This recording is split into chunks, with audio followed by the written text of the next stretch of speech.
Are we ready? Can we start? Okay. Hello, everybody.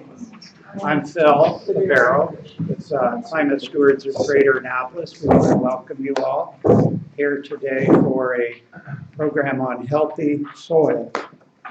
And I have a clipboard here. I know that we had a sign-in sheet outside. If you didn't sign in out there, would you please sign in here and note your email address if you'd like announcements like this kind of program that we're having today. So I will add a pen to this and pass it around, starting with my friend Liz.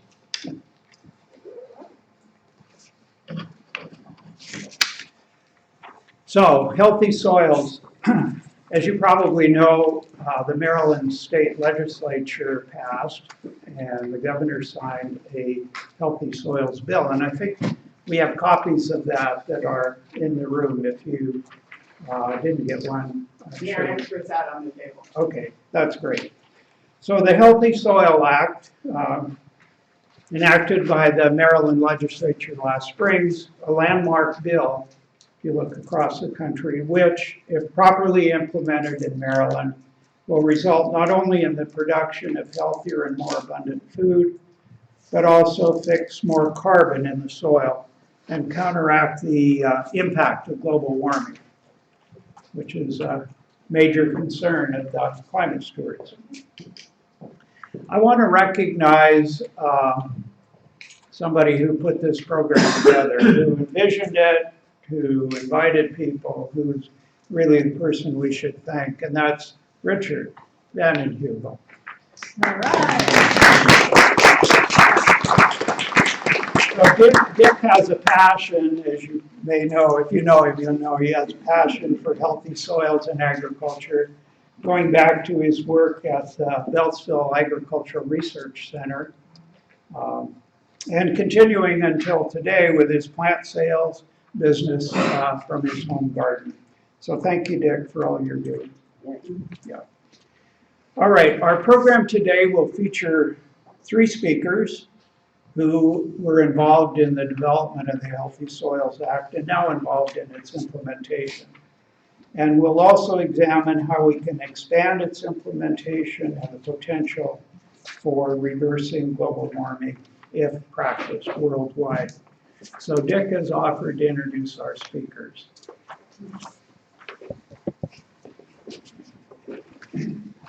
Okay. I also would like to thank you for coming. Yes, we actually we got excuse me.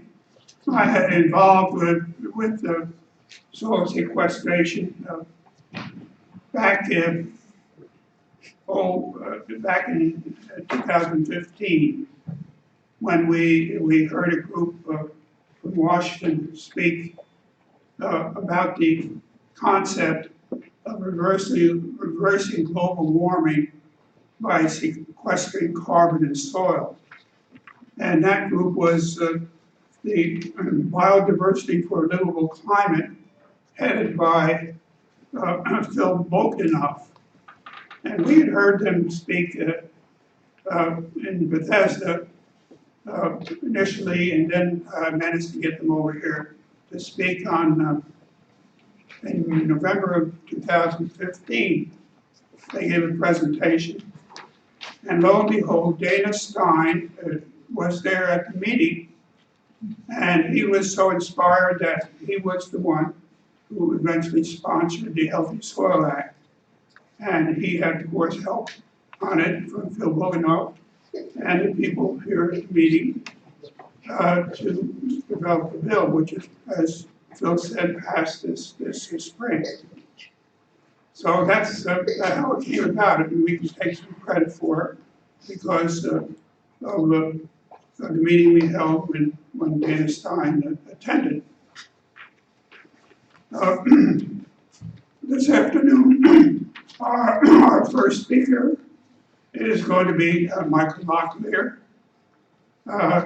Michael has been involved with soils for 30 years as a researcher, and also involved with with a lot of other things.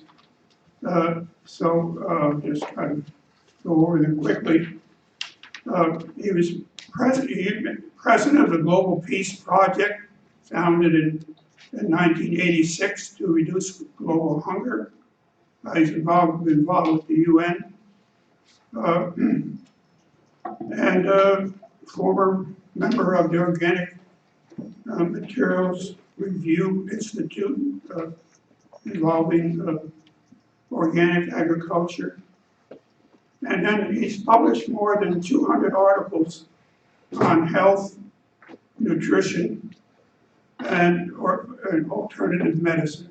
And if you want to get any medical advice, he's the person to talk to. And so I'm one of his students. Integrative, not like you need a license.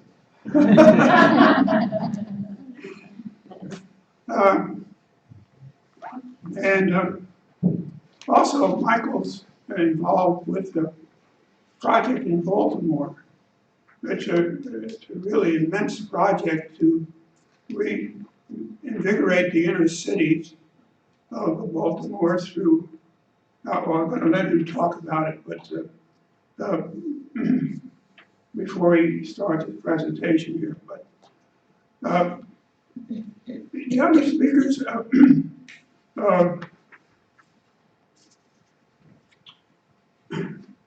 we have Lori Arguelles from the Alice Ferguson Foundation.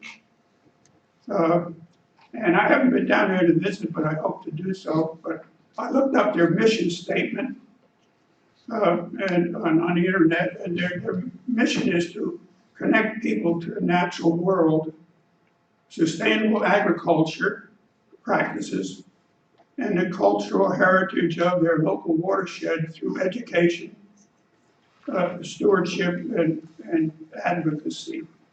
And they have groups of children that they work with, helping them to appreciate nature and the environment.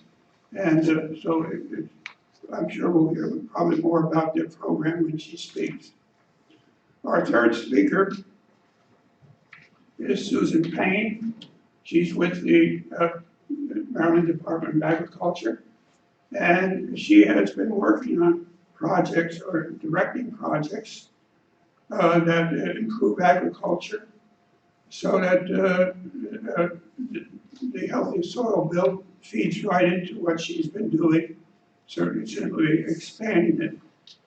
So she will be our third speaker.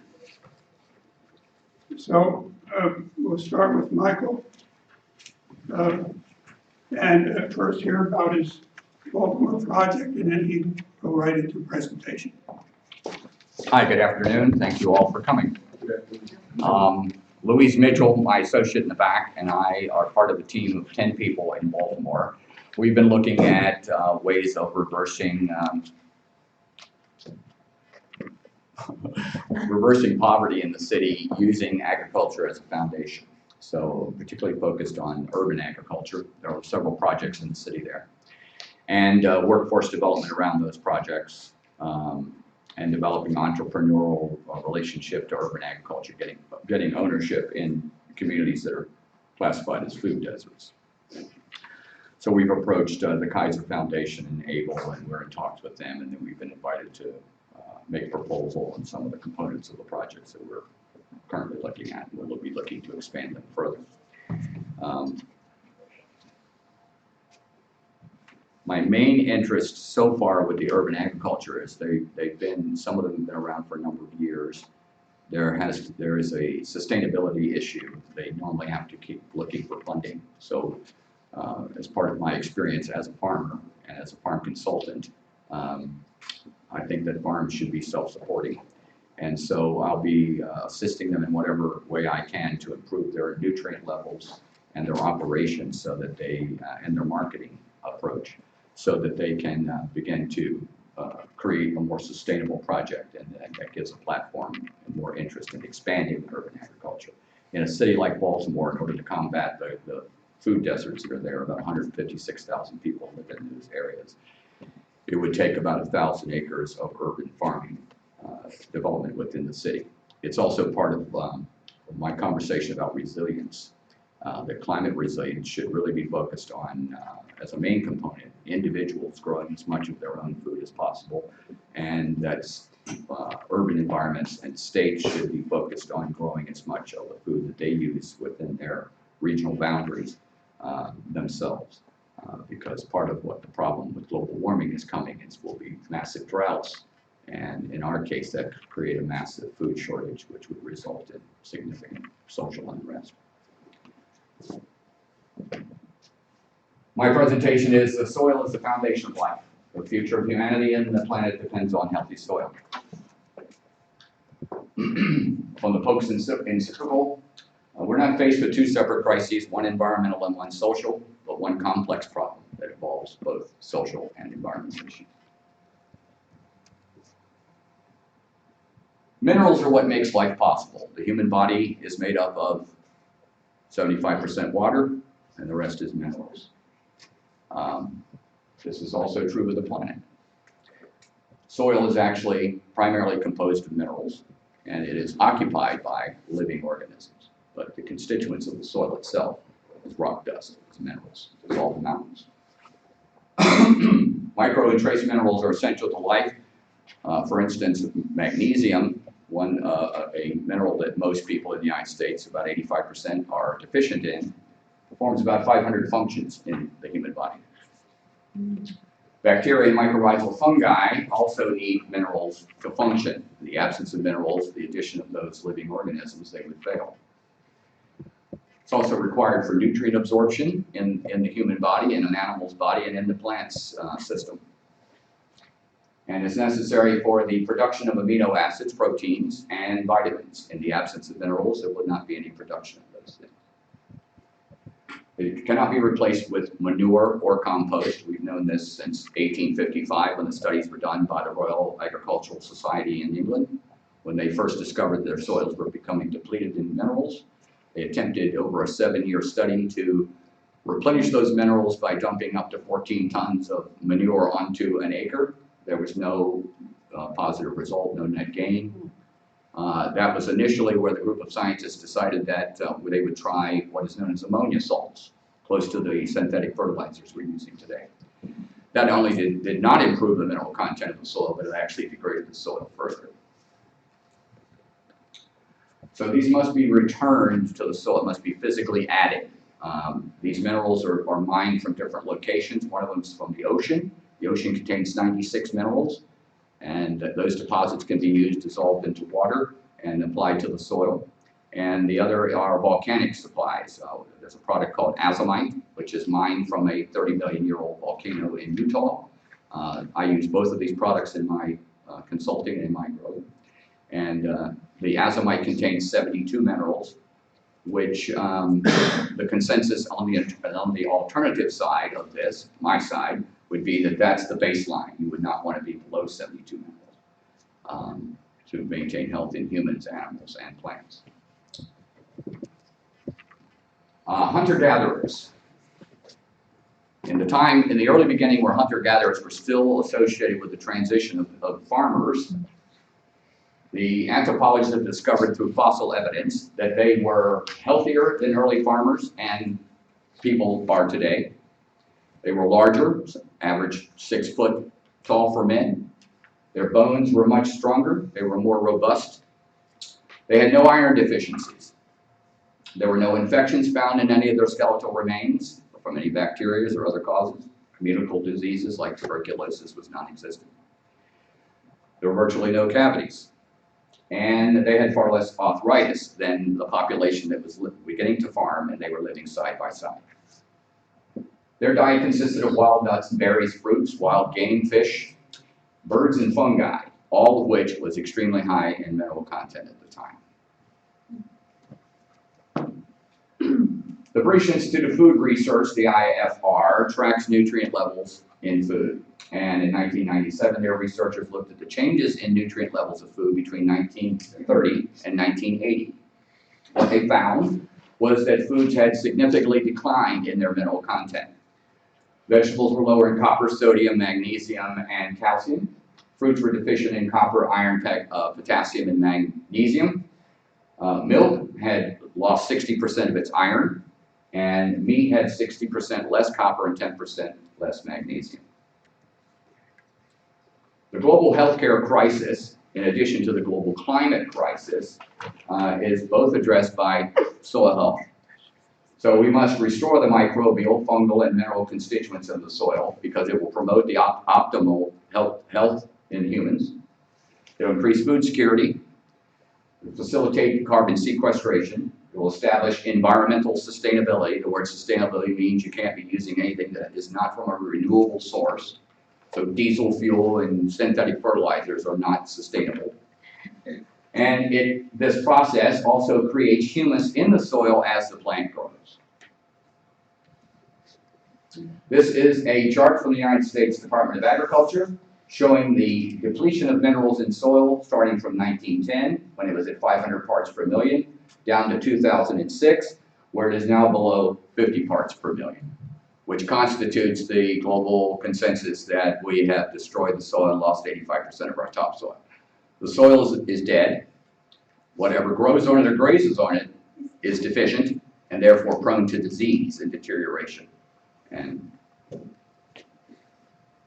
August Dunning, the medical doctor, examined the relationship between mineral deficiencies and human disease. He used data from the Center for Disease Control and Prevention, the National Center for Health Statistics, the National Health and Nutrition Examination Survey, the American Heart Association, the United States Department of Agriculture, and other agencies of the United States government and the United Kingdom.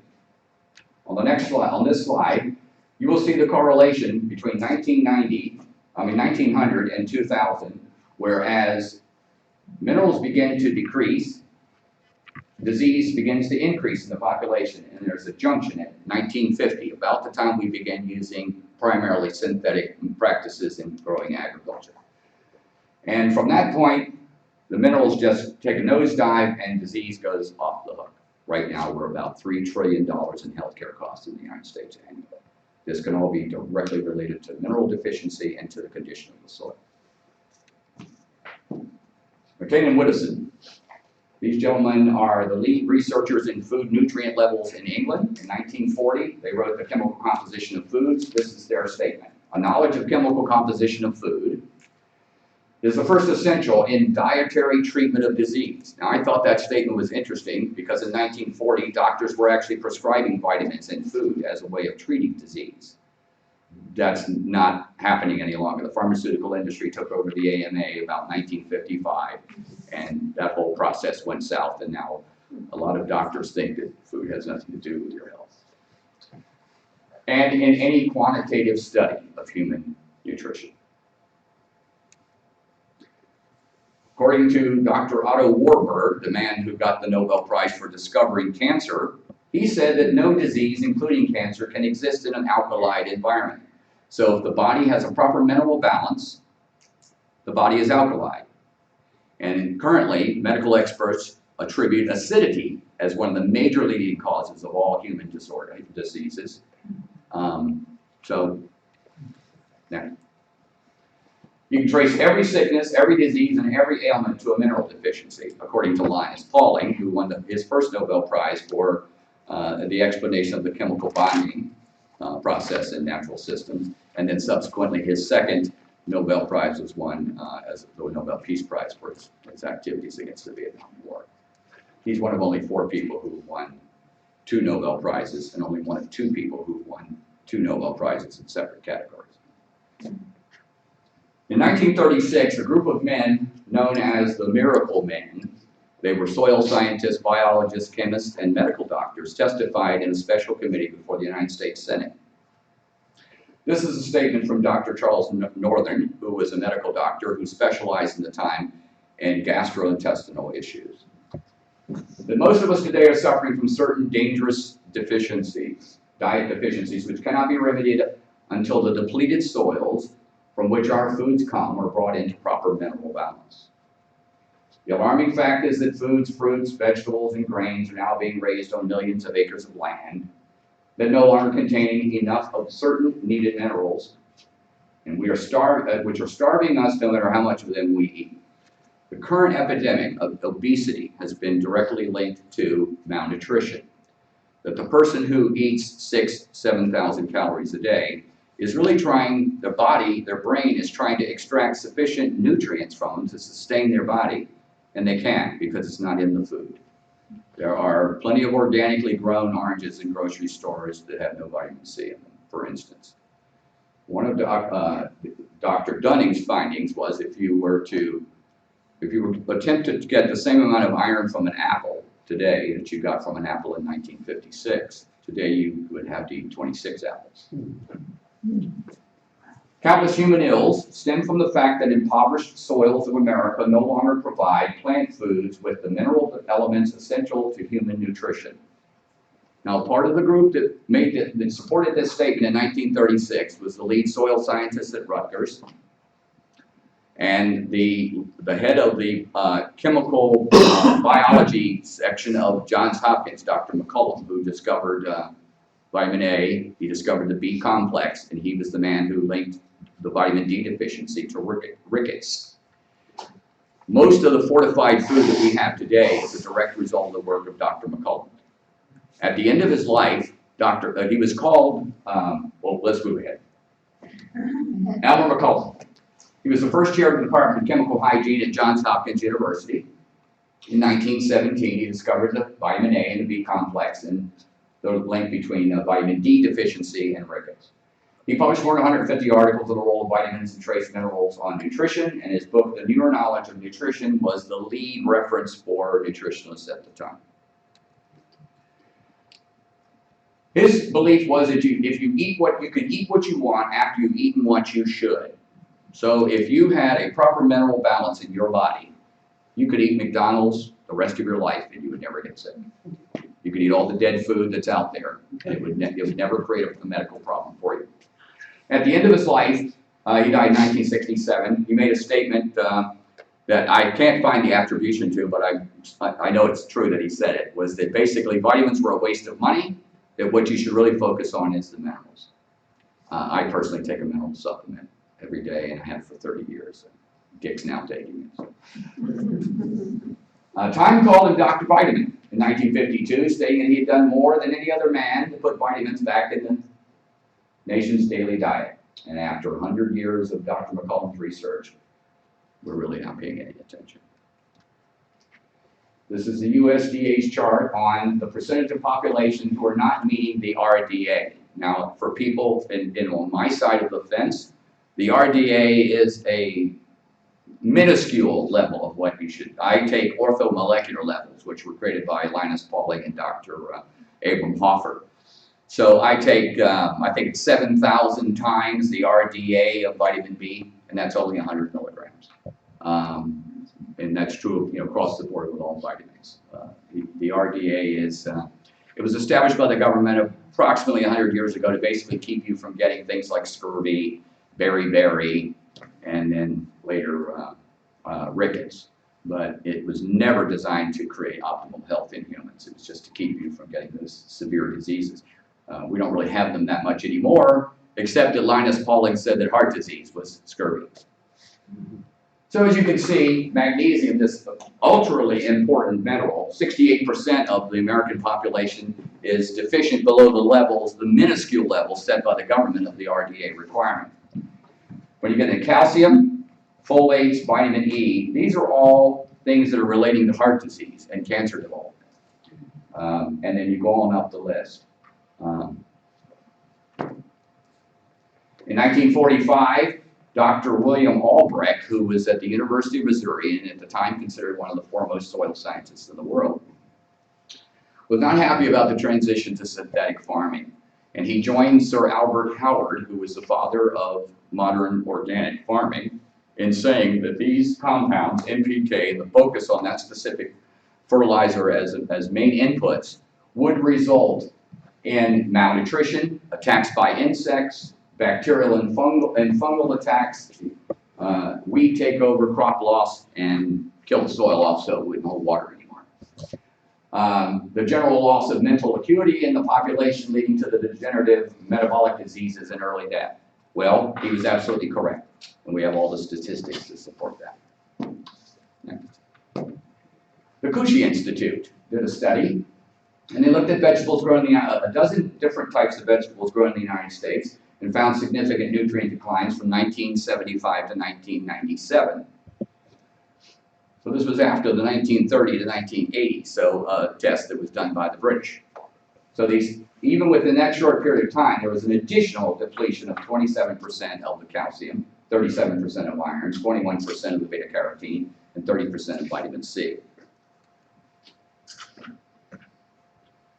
After analyzing data compiled over the previous 100 years, in 1992, the Rio Earth Conference, the UN, concluded that there is a deep concern over the continuing major declines in the mineral values in farm and range soils throughout the world. On the average, the world's soils have lost 72% of their mineral content in Europe, 76% in Asia, and 85% in North America. This is a quote from a UN official. Vitamins and mineral deficiency is the source of the most massive hidden hunger and malnutrition in the world today. The hidden hunger due to micronutrient deficiency does not produce hunger as we know it. You might not feel it in your belly, but it strikes at the core of your health and vitality and remains widespread, posing a devastating threat to health, education, and economic development. Most Americans look at starving as somebody else doing it, usually third world countries. The fact of the matter is we have huge numbers of starving people in the United States, particularly people who live in environments where they have very limited food access, or the food they're consuming is packaged and processed and was grown commercially. I've written a 25-page paper on nutrient-dense farming, covers all of this data in depth. If anyone is interested in having a copy of that, I'd be glad to, either Dick or I would be glad to provide it to you. This is my contact information. We'll leave that up there for a moment in case you want to write it down. Thank you all for listening.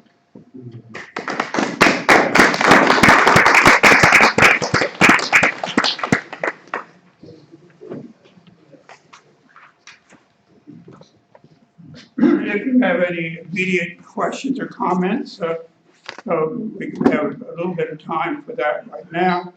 Otherwise, we're going to have a discussion period after all three speakers. So, unless there are any questions that we can proceed with Lori, if you want to. Sure. Good afternoon, everybody. How are y'all doing? Good, good.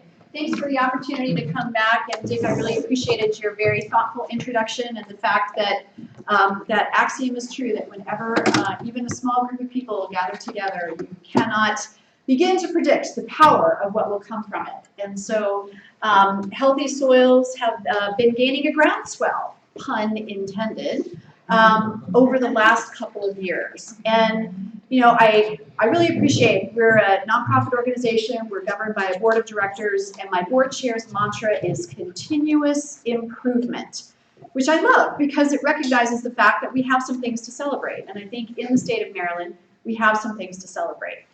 We are one of the few states in the nation that has a healthy soils framework legislatively from which to continue to make progress.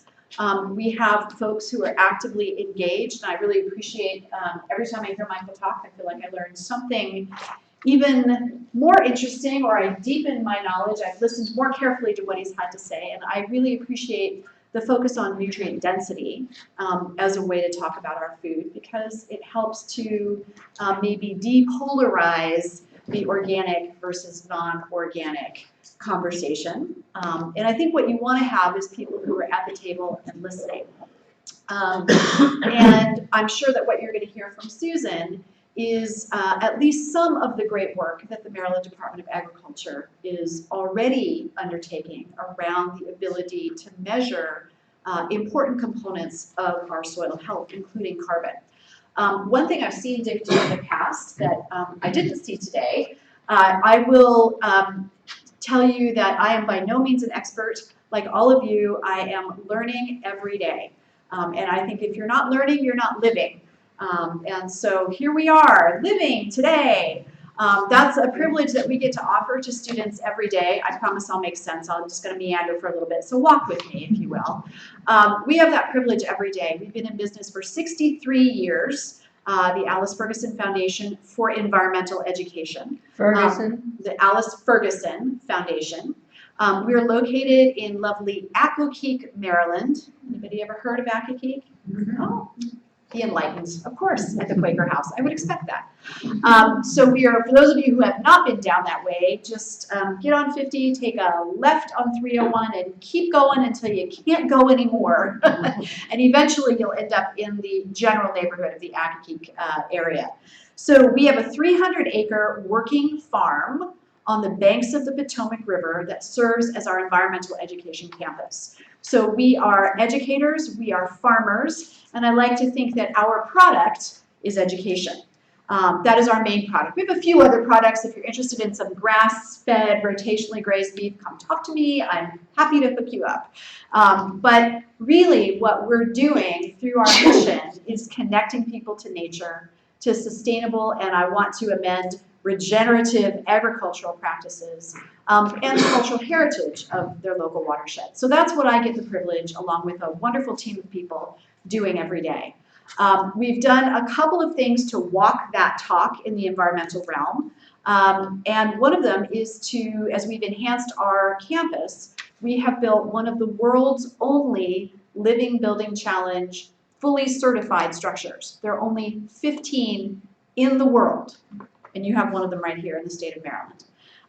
And so that building, I won't take you on that journey, we'll go down this path instead, but by the investment that we made in that building and recognizing that when you're thinking about climate change, buildings collectively are the largest single chunk of the pie with respect to greenhouse gas emissions. And one of those greenhouse gases that is most prolific, that we care a lot about and hear a lot about, is carbon, right? So by virtue of that investment, I was asked to serve on the Maryland Climate Change Commission, and I have the pleasure of doing that. Susan is often representing the Maryland Agriculture Secretary, Joe Bartenfelder, at those meetings. Michael has presented to a subsection of the Maryland Climate Change Commission. There are 4 working groups. There's a working group that's looking at adaptation, one that's looking at mitigation, there's a science and technology working group, and then there's the group that I am the chief liaison to, which is the education, communication, and outreach working group. So I mention all of that not to bore you to tears about structure, but to let you know that there is structure.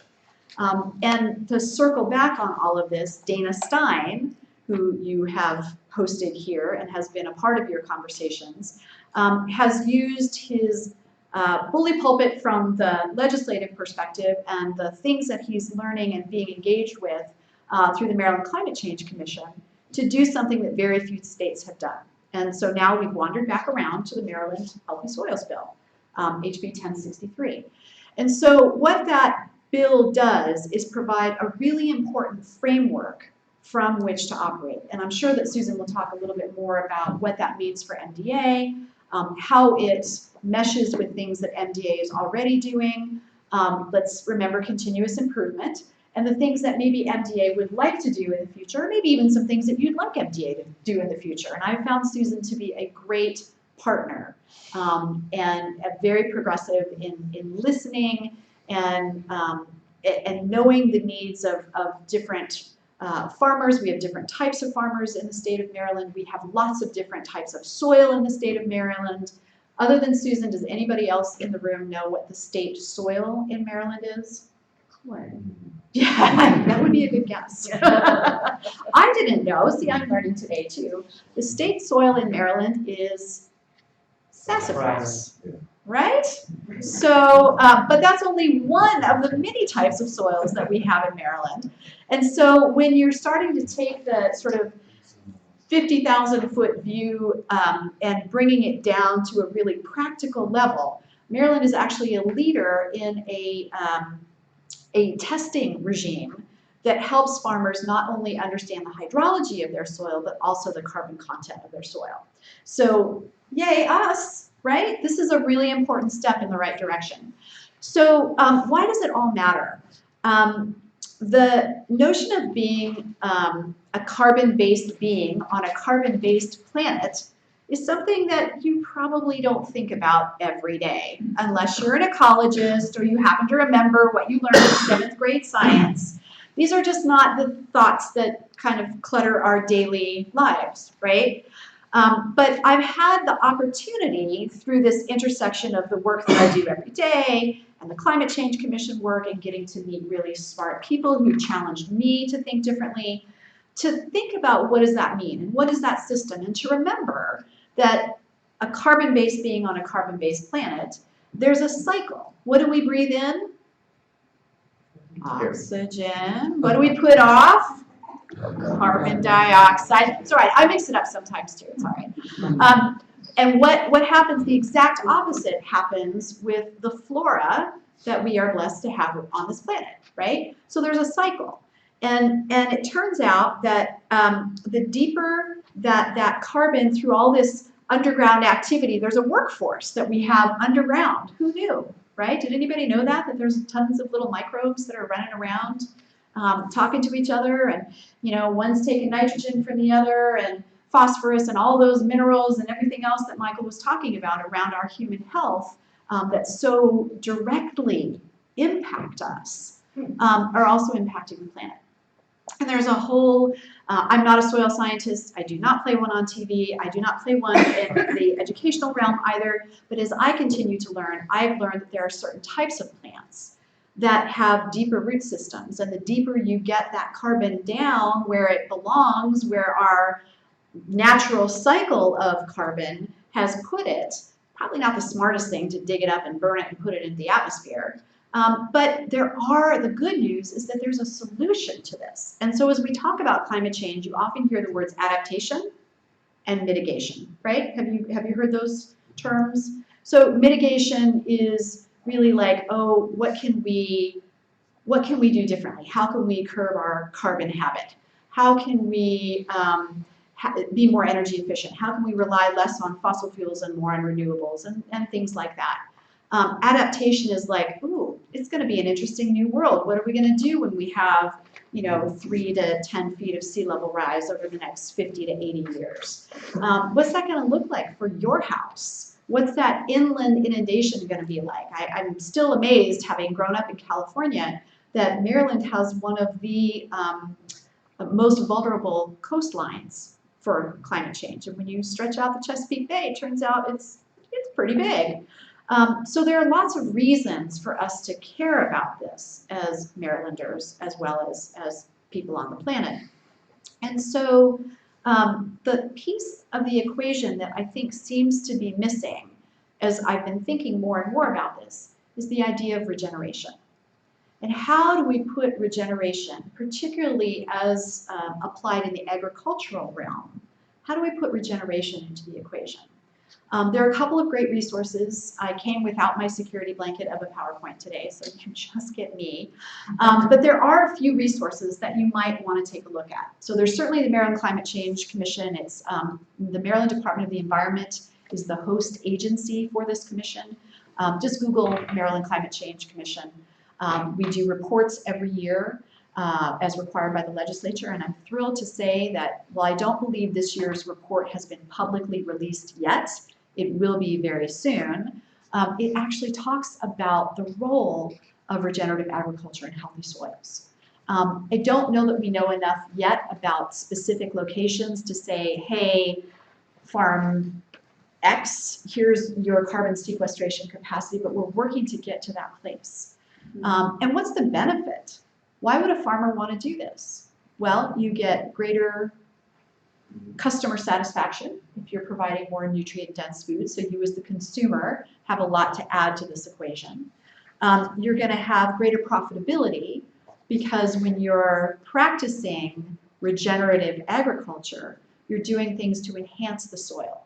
You're doing things like cover cropping. You're doing things like no-till. You're doing rotational change of your crops to get that underground community to be more diverse. You're not probably using much or any synthetics in your agriculture.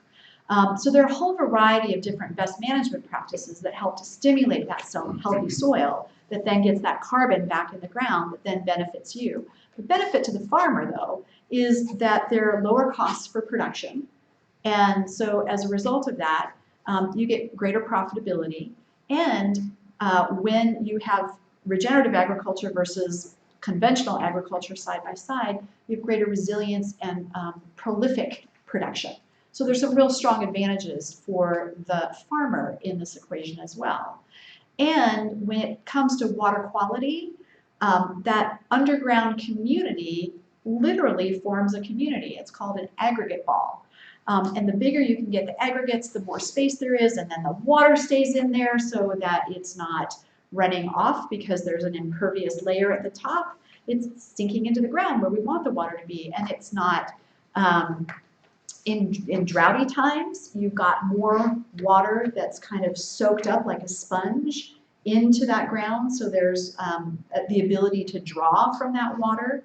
And so there's some real advantages to people. You may or may not care about the food you eat, but you may care about water quality because you're drinking the water that comes out of the Potomac River watershed, or you're fishing, whatever your entree into that water. You may be an environmentalist who's really concerned about that. So there's an entree point for you in this circle.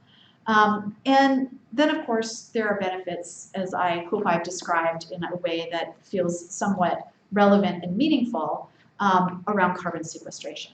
So it turns out that healthy soil, was it Roosevelt that made the quote that a nation that defiles its soil defiles itself? That may not be an exact, it's an approximation of the idea. And so I think that's what leads me here to you today on a Saturday, instead of taking care of my sick husband at home, who clearly hasn't been eating enough nutrient-dense food or having enough minerals in his system, or my children, to talk with you today about the importance of this concept, and not just the concept, but the reality, and how we build the bridge, just like we have done at the Alice Ferguson Foundation, build the bridge between the built world and the natural world with the buildings that we're doing. But what is it going to take for us as individuals? Who has a patch of grass or a home garden, right? So it's not just those big farmers who have thousands of acres or hundreds of acres or dozens of acres. It's you too. It's relevant for you too. Michael's been not only to our farm, but to my house to help me try to figure out how I can battle against the ease of chemicals on my lawn, and instead apply a mycorrhizal fungi juice to my lawn, which is the natural boost. So all the tools are available to all of us today.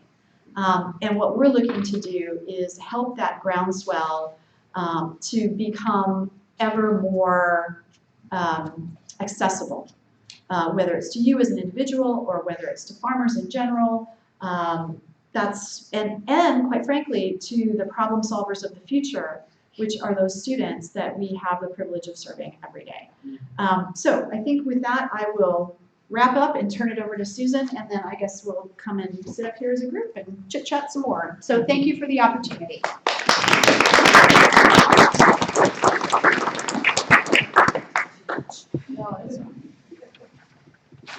Okay, Susan, you're next. Okay, I'm the only one left, so I guess I'm next. First of all, I want to say that on behalf of the Maryland Department of Agriculture, how delighted I am to be here today. This is a great opportunity for us to share with you some of the work that we actually do at the department, because there seems, as I go around the state and have participated in other forums, that there's a great lack of knowledge and understanding of what the Maryland Department of Agriculture actually does. And much of it is actually relevant to your daily life. Before I go any further, however, if you're interested in this topic of healthy soils, there is a book that I would like to recommend to you. I strongly urge you to read this book. It's called The Soil Will Save Us, and it's how scientists, farmers, and foodies are healing the soil to save the planet. It's by Kristen Olson. It will give you an excellent overview of the science of soil. It will also give you some of the major players in this field. including people like Ratan Lal from Ohio State University, Gabe Brandt, and Alan Savory with his rotational grazing in Africa. So you'll meet a lot of the key players. And actually, my own interest in soils began in 2010 when I attended the Soil and Water Conservation Society's annual meeting in St. Louis. And Dr. Ratan Lal was the keynote speaker, and he also gave a weekend workshop following the conference, which I attended. And he's the man who's quoted on the back of the handout that I gave you on the Healthy Soils Consortium, where he indicates that a mere 2% increase in the carbon content of the planet's soils could offset 100% of all greenhouse gas emissions. So I think you can see how very vitally important this is. First of all, I would like to assure you that Maryland farmers are not ignorant of or farmers in general, of the importance of soil health to the success and profitability of their operations. They've long known this. But what has really changed over the years has been the advance in research, which has enabled farmers to have a greater understanding of the science of their soils and to understand that magical kingdom that actually, there's a whole parallel universe under our feet. And so this has helped them to understand that. And also there's been a greater awareness of the kinds of practices that can be employed to promote, maintain, and in some cases even restore soil health. Now, as you may or may not be aware, in Maryland, Maryland has the most restrictive nutrient management laws in the country. We also have the oldest regulations. Most of the work that is done under these regulations by the department in terms of promoting practices and programs has been to impact the water quality of the Chesapeake Bay. And it's been done through the adoption of different kinds of practices that reduce the runoff of nitrogen, phosphorus, and sediment into the bay. And so we have been doing this for a number of years, and we've actually had some significant successes in dealing with that. But the most commonly used practices are some of the ones that Lori mentioned, the cover crops, reduced tillage, crop rotation, also the planting of different types of either grass or forest buffers on fields. These have had a great impact in reducing the amount of the nutrient and sediment flow into the many streams and rivers and things that flow into the Chesapeake Bay. The one thing that I want to share with you too is that most of the services and programmatic work that's done by the department takes place through our Soil Conservation District offices. And this is a system that is actually in Maryland is quite unique because first of all, we're one of the handful of states in the country that has a Soil Conservation District office in every single county. As a matter of fact, we actually have one extra because we have a historical district in Catoctin, the Catoctin district, which is also aligned with the Frederick Conservation Office. But what makes our offices really unique is that within those offices, you will find federal, state, and county employees. The USDA conducts most of its conservation practices through the Natural Resources Conservation Service, and RCS for short. And you will find in all of the Soil Conservation District offices and RCS staff, you will find MDA staff. And many of the counties, in fact, most of them have offices of, they call them different things. Sometimes it's the Department of the Environment, Office of the Environment, Office of Agriculture, Sustainability, there are a whole bunch of different names, but they all basically do the same thing. So those people are there as well. The other thing that's in every one of those offices is a University of Maryland extension agent. And this is what's truly unique in Maryland. And all these people are there as resources, not only to our agricultural community, but to homeowners and to the home gardener. So any issues that you have, you can go to your Soil Conservation District office and receive assistance. See, I just want to make sure I covered everything here. Oh, in terms of looking at our practices, the one thing that when we approach soil health and we talk about the sequestration of carbon and the mitigation of greenhouse gases, the one thing that we're really lucky about is that all those practices that we've enacted in Maryland to help meet the need to improve the waters of the Chesapeake Bay also sequester carbon and mitigate greenhouse gases. So we can use those same practices for another purpose. And that's our challenge in the department, is to take that farm community that now for decades has been focused on water quality and get them to recognize that there is a complementary element to what they're doing, and that they can also take a mindful, as Lori likes to use, a mindful approach to what they're doing in terms of also looking at to sequester carbon. And so we one of the things that the department has done is to decide how we could deal with this healthy soils issue and make it part of the Maryland Climate Change Commission. Because under the original law that was enacted in 2009, the department was charged with 3 initiatives. One of them was buy local, and that's the kind of thing that you were talking about, where we encourage people to source their food locally. And that does a number of things. It increases biodiversity among your agricultural producers. It also reduces something called food miles, because you don't have to bring in all your food from so far away. And it also makes you more conscious of where your food is coming from. And with some of the foodborne diseases that we've seen and outbreaks that have happened, this is vitally important that we have a safe and secure local supply of food. So that's part of that. Also, another thing is how the Maryland Department of Agriculture approaches a lot of that is through something that I'm sure many of you have used in the summer months, and that's our farmers markets. We have about 150 farmers markets around the state. They are in every county. We also have a marketing program to connect buyers and growers directly, so that institutions, restaurants, schools, everybody can source their food as much as possible within Maryland. And one thing you may not know about the USDA, lots of people think that all their money goes to pay farmers for not growing food. Not true. Most of the money from the U.S. Department of Agriculture goes for nutritional programs. The food stamp program, SNAP, WIC, Women, Infants, and Children program, all are run through the Department of Agriculture.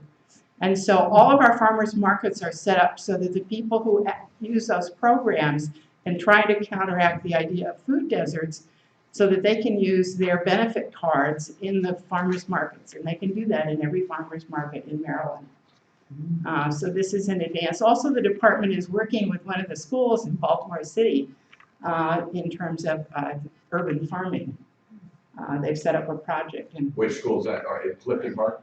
I'm sorry? Clifton Park. No, it's not Clifton Park. I can't think of the name. I'm having a senior moment, but our secretary was recently there to do that. The second initiative that we actually were assigned these initiatives. We didn't pick them.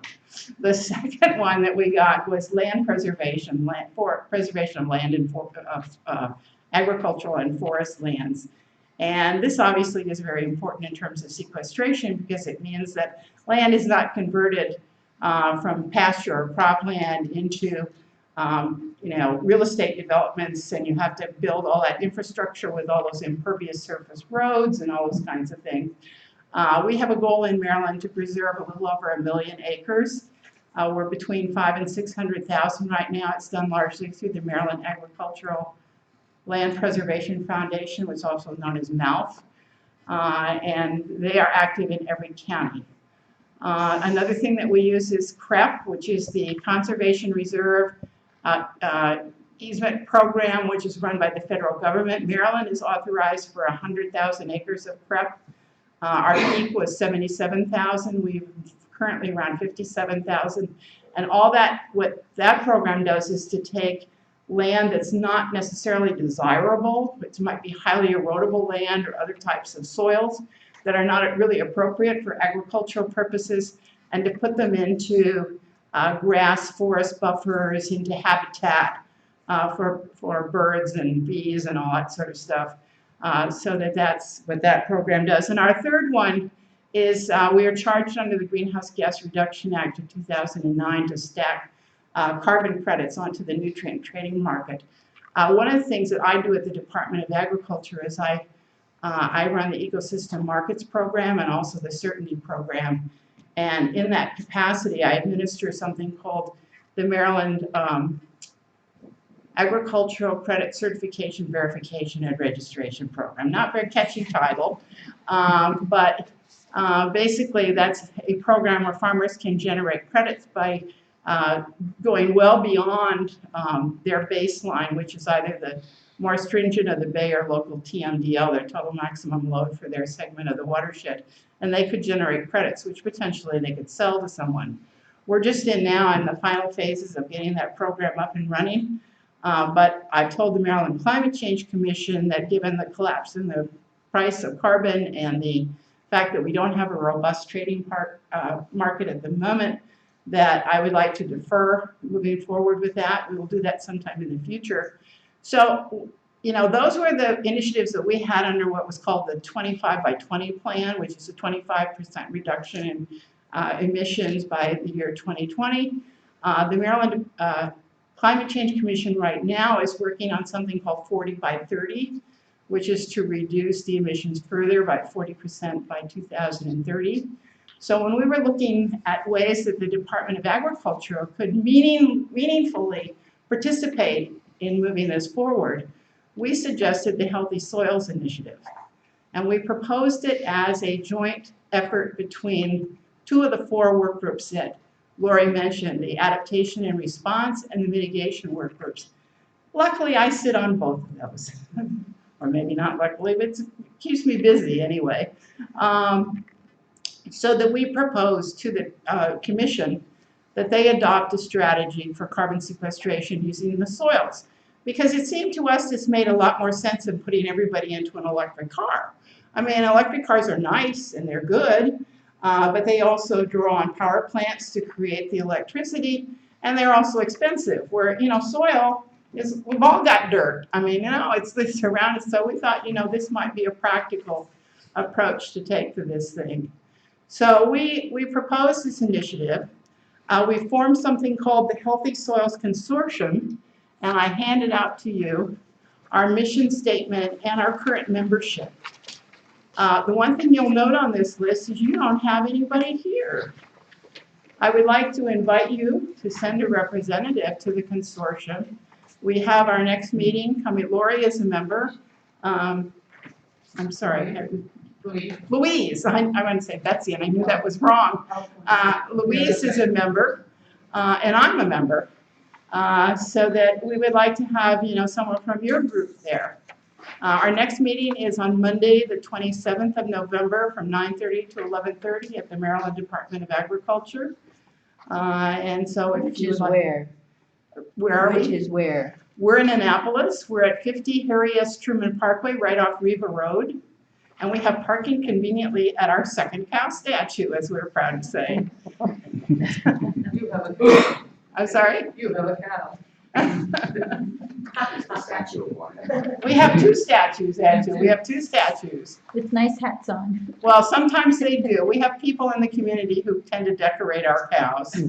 So sometimes they have more amusing looks than others, but it always keeps us engaged to see them. So anyway, as I said, yes. The date of that meeting? It's the 27th. It's from 9:30 to 11:30. It's in the conference rooms. I think it's 112 and 114. It's downstairs. Well, it's actually chaired by two of us, Dina Liebman from Future Harvest CASA, and myself. We're the two chairs of the group.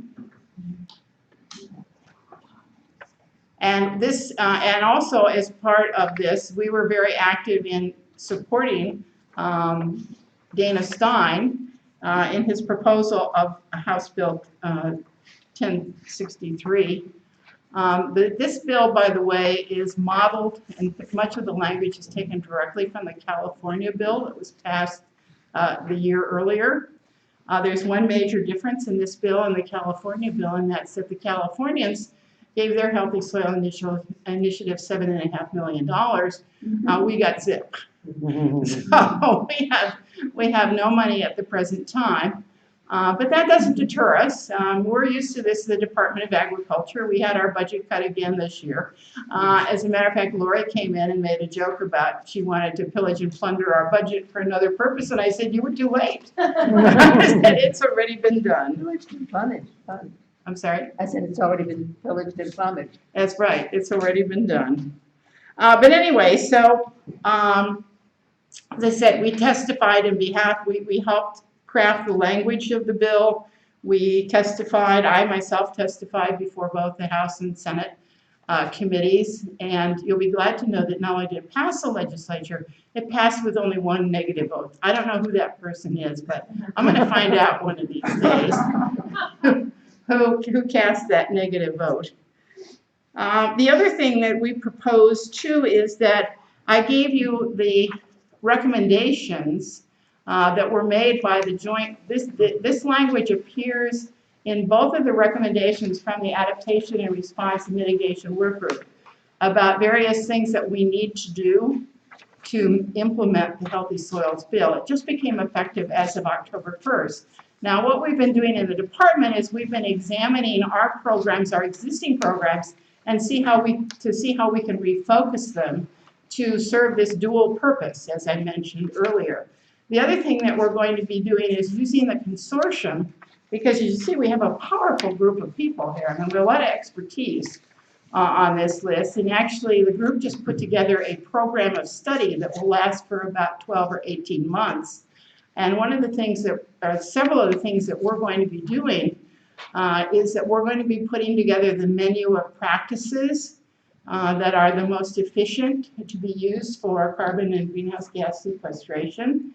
We're also going to be developing the metrics and the measurement tools that Lori referenced, and actually through the nutrient trading program, which is one of the programs that I administer, and Maryland Department of Agriculture, by the way, is the only Department of Agriculture that sits on the national network of water quality trading.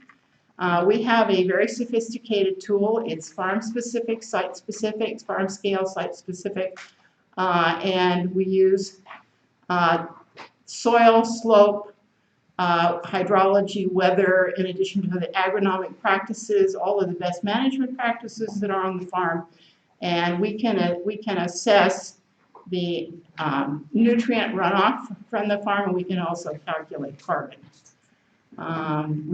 This tool was developed through the auspices of the World Resources Institute, which is the granddaddy of water quality trading in the United States and actually around the world. And we also work with NRCS through the Texas Institute of Applied Environmental Research, which does most of the software for USDA's tool. So they are actually going to be taking at USDA some of the elements that we've already developed in our tool and putting them into what's known as the COMET tool, set of tools, to make that more site-specific. But we already have this tool that we've developed, so that we have something that we can use going forward. So as you can see, there are a lot of exciting things happening, a lot of stuff going on. You know, most people don't know about the Department of Agriculture, and that we do some of these things, but I'm glad that I could share them with you here today. And I'll certainly join my fellow panelists here in answering any questions that you might have. So thank you. Yes. How do we reach you?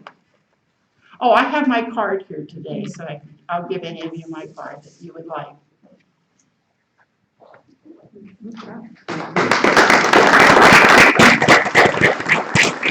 Can I see your book, please? Oh, yes, certainly. Okay, now we're open to questions. We don't want you to be all alone up there. That's good. I want you to come up. We'll come up and sit with you. How's that? Oh, good, thank you. Can you guys, is this all right if we're over here? Yeah? Sure. Great. Okay, Thanks, Dick. Thank you guys so much for all the information. It was very, very helpful. So I have a question for Susan, but I just wanted to first confirm my understanding, Michael, of what you spoke about.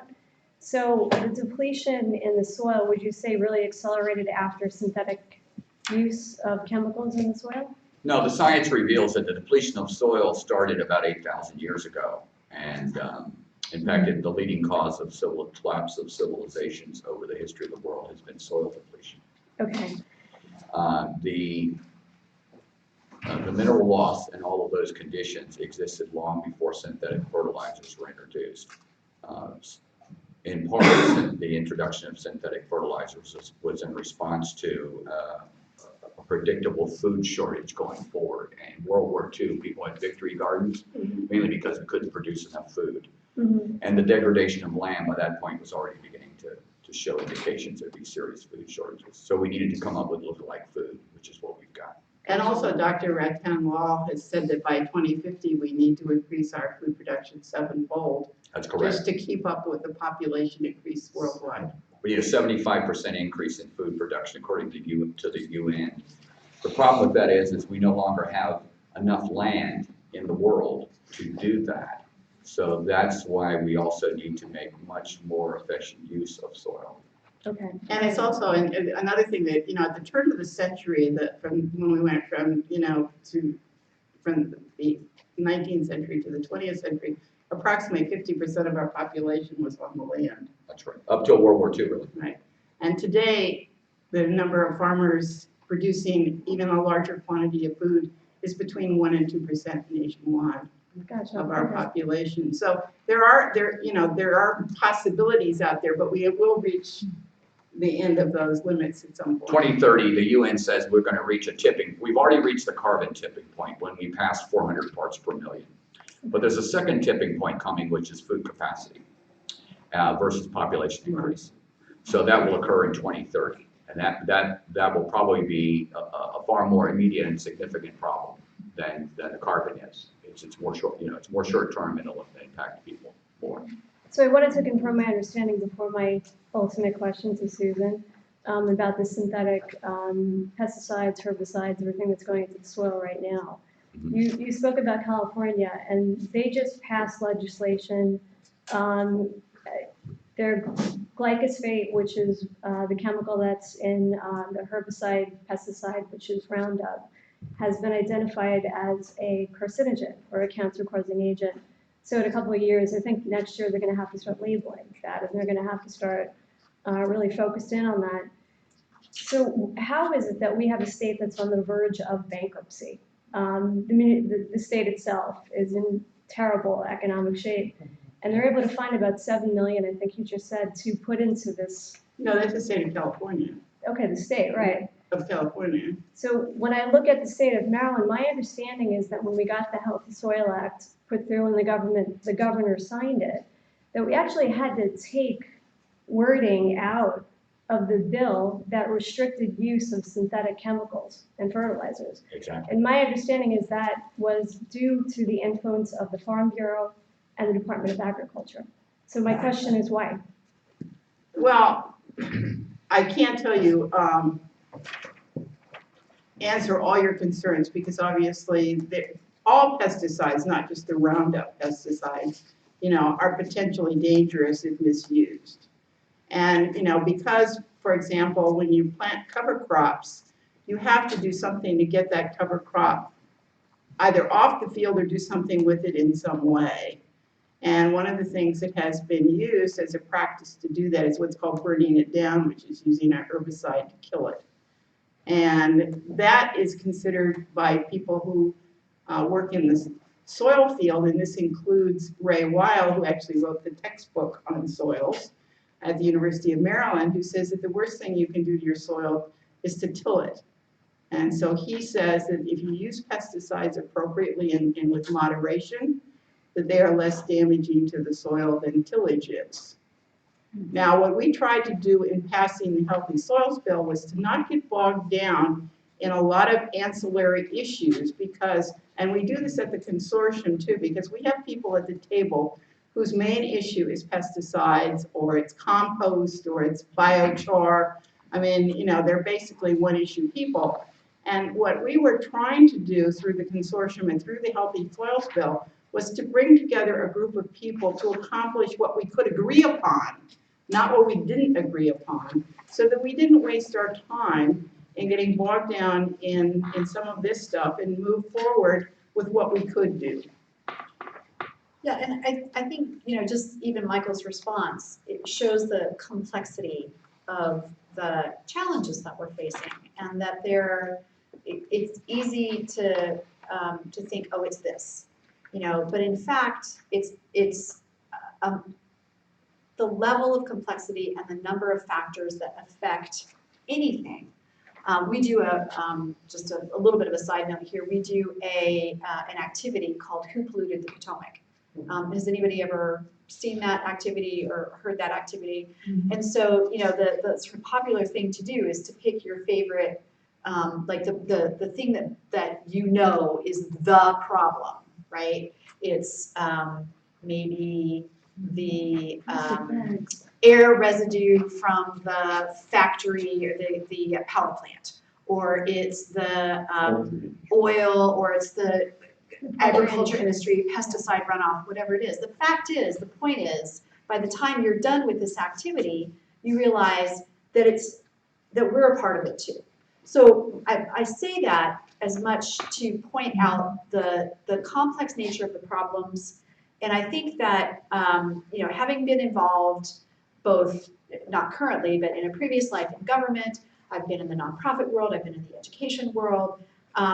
So I think that sometimes it's important to sort of do just what Susan said. What is the framework that we can agree on, that we can have as the platform from which to then begin to explore these other issues more fully.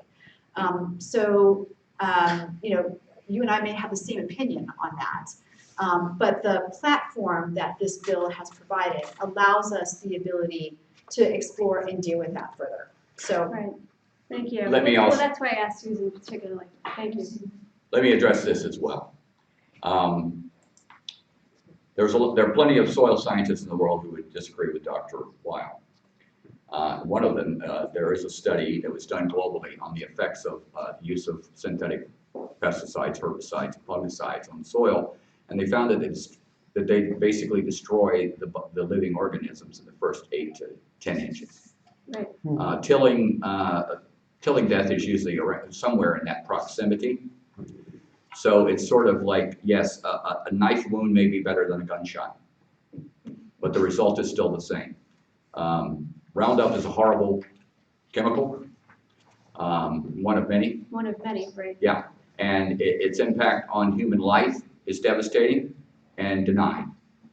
I only have one dog in this fight. I'm a human rights activist, so I'm only concerned with one thing: the viability of the human race. What I have said is very well researched and highly controversial. So if we continue to do what we have done over the last 50 years or so, we will be met with a massive disaster. The government will not fix this problem. It cannot fix the problem. It is by its very nature restrained. This problem is very complex and holistic, and it requires the participation of everyone who's being affected by it, which is everyone you know, and everyone you've ever known, and everyone that will be born after this. This is a human problem. We caused it, our activities. You may not be farmers who put chemicals in the ground, but you supported their crops. You bought them, you ate them, you put them in your body. As you saw from my presentation, this argument is 170 years old, and we're still having it. So there are simple solutions to this problem, and they are biological. And there is a consensus around the world of soil scientists. Carbon emissions, for instance, is a waste of time. You're not going to have any impact on global warming by reducing carbon emissions.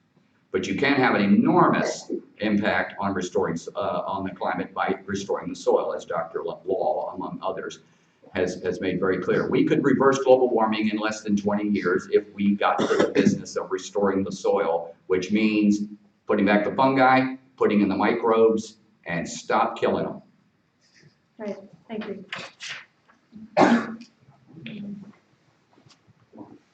Thank you for your interesting talks. I haven't heard anything about hydroponics. Is that too small potatoes to even think about, or is it? It's the future. It is the. The UN has produced 2 studies that say that in order to meet this rising demand from this increasing population, we're going to have to move to hydroponics, urban farming, and vertical farming. Asia is already doing this. And you can grow nutrient-dense food in hydroponic systems. I've done And we actually have a number of hydroponic growers in Maryland. They're already here. I want to recommend to you too, if you're not familiar with it, PBS, Maryland Public Television, MPT, has a program called Maryland Farm and Harvest. It comes on Tuesday nights at 7 o'clock. It's actually now their most popular program. And it, features different aspects of Maryland agriculture. And on January the 9th, there will be a healthy soils segment that will be aired. The Adaptation and Response and Mitigation Work Group sponsored 2 healthy soils workshops in the state, one in Frederick and one in Y Mills. And the PBS was there to film those episodes, and Dr. Sarah Via from the Extension Service was interviewed extensively. So I hope that you'll take the opportunity, number one, to learn more about Maryland agriculture through those programs, but also look at that episode in January.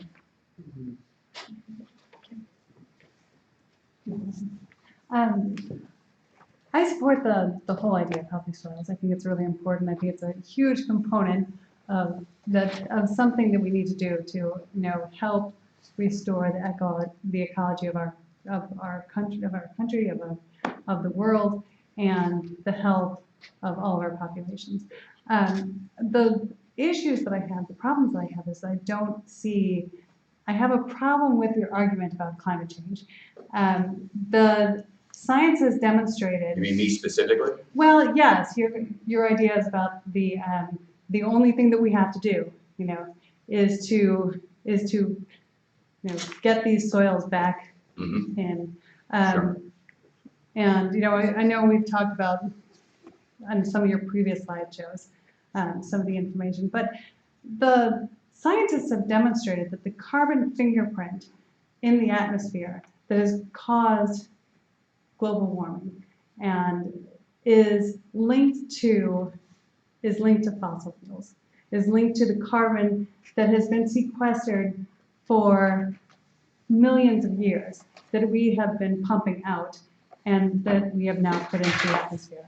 So I do recognize that we have depleted our soils, and I agree that those soils have been depleted since the onset of agriculture, but that carbon is still in a biological cycle. It's in a short-term cycle that can go out of the soils into the atmosphere, back into the soils. We can certainly increase that biological cycle if we're doing more to sequester and put it back with deeper roots and with other things to put that back into the soil. But that's still not on a geological scale, which is what they're demonstrating, that the carbon increase in the atmosphere that we've seen that is correlated with climate change is attributed to. So if we simply stopping fossil fuel emissions right now is not going to take that out of the atmosphere. I agree with you. But if the soils were undepleted 8,000 years ago, Well, it began then. right, but they were healthy at 8,000 years ago. Yes. They did not have the ability to take in that excess of carbon There wasn't any excess then.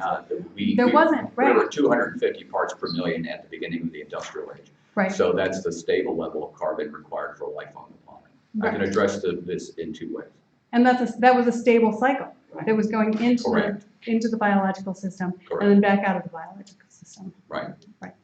So first of all, NOAA, NASA, the Royal Society, National Academy of Sciences, and Princeton have concluded that if you were to shut down all carbon emissions today by flipping a switch, you would still have 1,000 years of climate impact.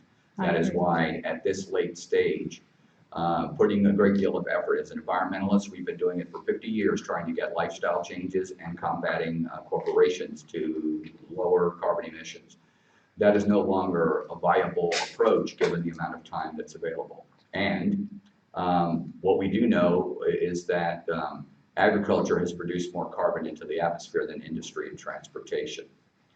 And so there are scientists around the world who are successfully storing large amounts of carbon, up to 10 tons per acre, using rotational grazing and developing and stimulating the roots of grass and improving the mycorrhizal fungi colonies in the soil. In fact, in the short term, plants do store carbon in its life cycle, and when the plant begins to deteriorate or die and is broken down by microorganisms, that carbon is released back into the atmosphere. So it's not a net gain of carbon storage. Net gain carbon storage is done by mycorrhizal fungi at a depth generally deeper than 8 feet, and it's done with specific species, the endo-ecto type, not the arbuscular type. Most plants do not have endo-ecto type commonly, even though it's compatible with them. And short rooting things they really rely on one form, if they have any at all. And whether or not mycorrhizal fungi is present in the soil in sufficient numbers or will sustain its growth of colony there is directly dependent upon minerals. So there is a consensus in the world among soil scientists that the way to reverse climate change is to put that carbon back into the soil where it came from, and to do that by using biological systems. There's a wonderful NASA film, if you haven't seen it, which talks about the short-term, which shows you the short-term carbon cycle, because it goes through on a 1 year on a month-by-month basis. And if you look at the outline of North America, you can see that during the summer months, when we have all of our things growing on the ground and through photosynthesis, the carbon is taken back down, but then, as I said, it's released back up. So that, that will go on always. What we need is the next step. And this is one of the reasons why the Department of Agriculture, we have looked at our cover crop program. And for example, we pay extra money if you plant your crop early, if you take it off late. So the idea is to keep what's called evergreen, something on the ground all the time. And also we have changed the crops that are eligible. We have added the forage radish, which can produce a root system up to 12 feet deep in the soil. We also have gone to a mixture of grasses. We're trying to get the grasses with the longer root systems. And so as long as you have a cereal grain in it, you can use legumes, you can use these grasses. And we're going to be looking at these programs again to see if we can continue to this migration over to different types of cover crops. Yeah, what Susan says is correct. We're currently using a cocktail for cover crops. So we use rye. I like hairy vetch, and I also like the daikon with the radish she's talking about. My number one preference is industrial hemp. Industrial hemp has a root system that's 15 feet deep. The plant itself will store up to 10 tons of carbon per acre in the root system, and an additional 10 tons in the plant itself. Then the plant can be taken and can be used for food. You can wear it. You can make building materials out of it, and the seeds can be used as a fuel with a very low carbon emission. So that's my favorite plant. Canaf is the next one because it also replaces paper and the need to cut down trees. So again, we can stop tilling and we can plant cover crops, but we're going to have to put the minerals back. And we're going to have to put in the biologicals. That is not going to occur without direct injection. It will not occur through any natural process. If I could just add very quickly again, this notion of complexity there are lots of systems. There's an environmental sort of ecosystem, there's a political system, there's a social conventional system. There's so many pieces, and we tend to take the thing that we have a passion for and the thing that we like the most and focus on that as the whole of the system without recognizing that it's most likely still a very small part of the larger system. And so I hear you, and it's one of the reasons that I said that I think we need to add regeneration into the equation. It's not as though we just give ourselves permission to pollute away with fossil fuels and say, oh, look, here's a magic silver bullet. And I don't think that that's necessarily. That has nothing to do with what I'm saying. Michael was suggesting that. So I think that the idea that we've been focusing on mitigation and adaptation as the answer, but anybody who's really involved knows that they're not really the answer. It's just the thing that, like the Healthy Soils Bill, it's the first step in framing, right? But this regeneration piece is so critically important. And really working to get that into all of those complex systems, the political system of thinking, the psychosocial system around what does agriculture look like. One of the things that Alice Ferguson Foundation is going to be doing in partnership with a number of groups is talking with farmers around the state and helping them to better understand that the thing that they think they're farming, whether it's grain or cattle or vegetables, whether it's organic or non-organic, whatever it is, they're not really farming that. They're really farming the soil. And what they're really doing is not even farming the soil, but farming all the microbial life that's underneath the soil. But sometimes you have to take it one step at a time in order to get that larger context put into place. And also, as I said in my opening remarks, this is also that the advances that have been made in soil science have been dramatic. And there, you know, lots of people didn't even know, some of you farmers didn't even know these things were going on. I mean, it's really quite amazing. But I also don't want you, I don't want you just to focus on farmers here, because quite frankly, all of you have a role to play in this. You all have lawns. You know, one of the things that was enacted by the Maryland Department of Agriculture was a reduction in the use of fertilizer on your lawns, and a very different product is sold today, and every one of the lawn service companies has to come and be trained at the Department of Agriculture in the proper application of fertilizer to your lawns.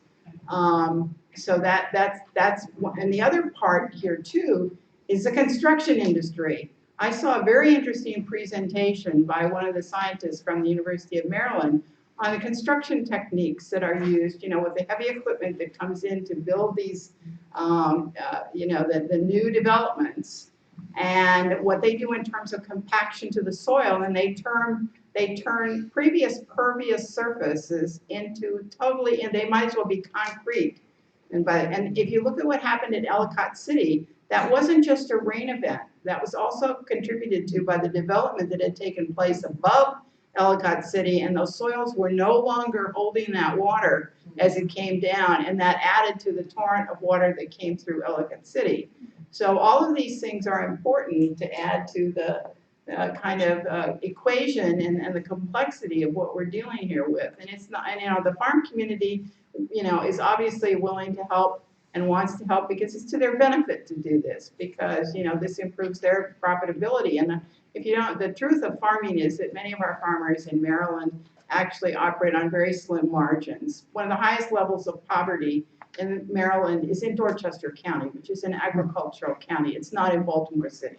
In fact, the largest food desert is rural. 350,000 people farmers, people live in farm communities, suffer more greatly from food deserts than the urban environment. In Susan's handout, there's a quote from Dr. Rattan Law, and where he says that if you were able to sequester, develop 2 to 3% of the soil to get it to sequestering carbon, that would equal 100% of your emissions. So,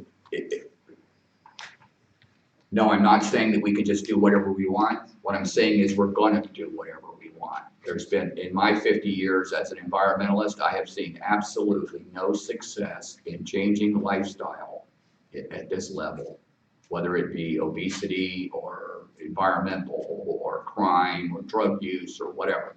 These things are all out of control, and this is in the face of decades of attempts to try to make adjustments and to correct them. So because we have very limited time left before, you know, humans are heading for the 6th grade extinction. Before, you know, so we need to do something about that, and that's what I'm saying is we can't afford to continue to do what we've already done. We need to really step it up.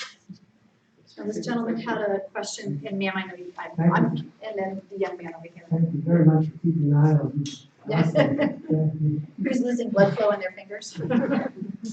Michael, you said that if I understood you correctly, if we stopped using fossil fuels today, we would still go extinct because of our soil problems.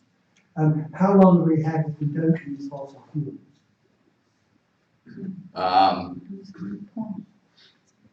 I guess that depends on who you're talking to. So you, Well, in my opinion, I think we have, we're within 30 years of an extinction level event for humans. without any more fossil fuels. Yeah, if you eliminate, well, yeah, well, the scientists say we 1,000 years of the climate impact if you turn them all off today. If you eliminated all emissions today, you would still deal with 1,000 years of the impact. So the seas would still rise, you'd still have widespread drought, all the effects of global warming. But there are other factors involved, and so I think the human race is in very serious danger in far less than 50 years, probably 30. I totally agree with you, and I think we're in that amount of danger, even if we don't change any of our agricultural practices. That could be true. I've spoken to people recently who believe that this is a hopeless situation and nothing will make any difference. Next question. I don't subscribe to that, but yes, I understand.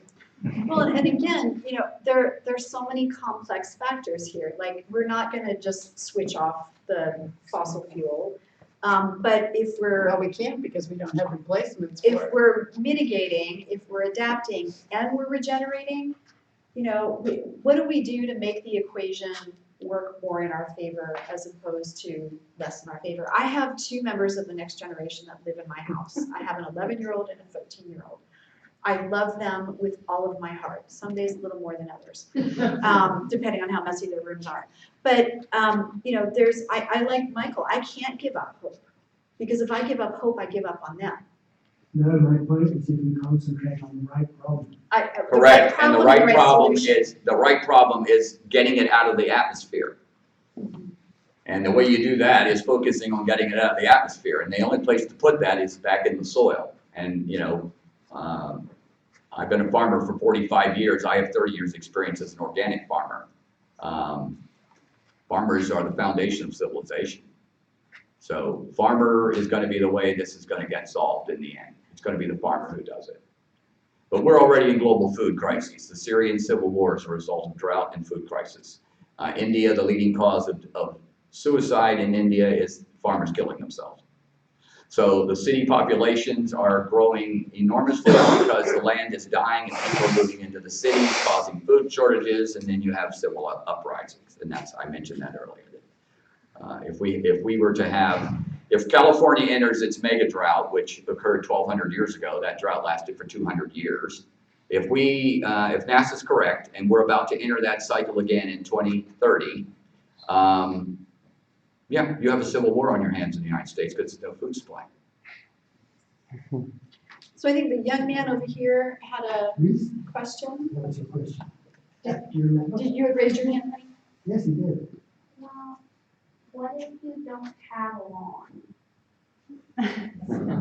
So that's a really great question. It's like, what ground, Susan sort of tongue-in-cheek referred to dirt. We all have dirt.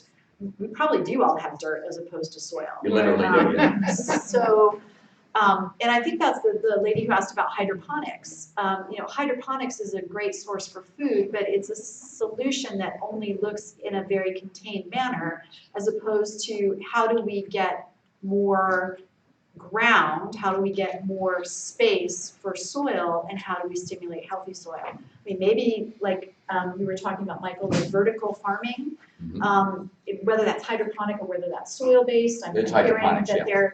there are some experiments with vertical soil-based. I don't know enough about that. Have rooftop gardens in Yeah, cities. so I think we're really gonna have to challenge ourselves to be really creative, and if we're doing hydroponics, that only solves a tiny piece of the problem.